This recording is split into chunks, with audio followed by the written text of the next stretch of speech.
এক দশকেরও বেশি সময় পর আগামী মৌসুমে ফিরছে সুপার কাপ। লিগ শেষে শীর্ষ ৪ দল নিয়ে আসর আয়োজনের প্রাথমিক পরিকল্পনা পেশাদার লিগ কমিটির। তবে বুধবারের সভায় সুপার কাপ সহ নতুন মৌসুমের ক্যালেন্ডার অনুমোদন পেয়েছে। ১ জুন থেকে শুরু দলবদল, আর সেপ্টেম্বরে স্বাধীনতা কাপ দিয়ে মাঠে গড়াবে খেলা।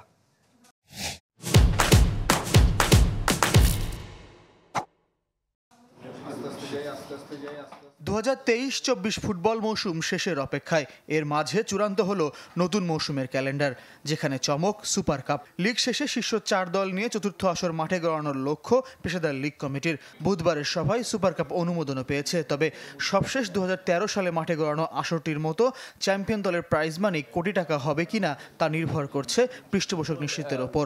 সুপার কাপের জন্য আমরা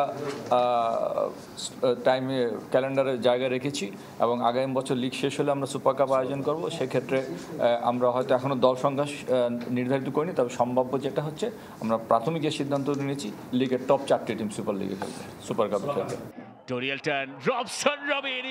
২০২৪-২৫ মৌসুমে প্রিমিয়ার লিগের ভেন্যুতে পরিবর্তন নেই, যদিও ক্লাবগুলোর জন্য নতুন করে বেছে নেওয়ার সুযোগ থাকছে। তবে স্বাধীনতা কাপ আর ফেডারেশন কাপের ভেন্যু তালিকায় যুক্ত হলো ময়মনসিংহের রফিকউদ্দিন ভূঁইয়া স্টেডিয়াম। সংস্কার দোলাচলে, পরিকল্পনায় নেই বঙ্গবন্ধু স্টেডিয়াম।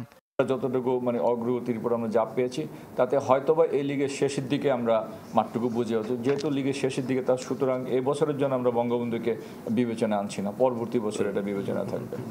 শীর্ষ লিগে ক্লাবগুলোর দল গড়ার নির্দেশনায় কিছুটা পরিবর্তন এসেছে।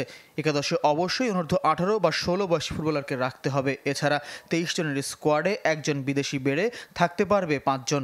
তবে আগের মতো মাঠে নামতে পারবে 4 জন, বিদেশি রেজিস্ট্রেশন, একজন এশিয়ান সহ 6 ফুটবলার।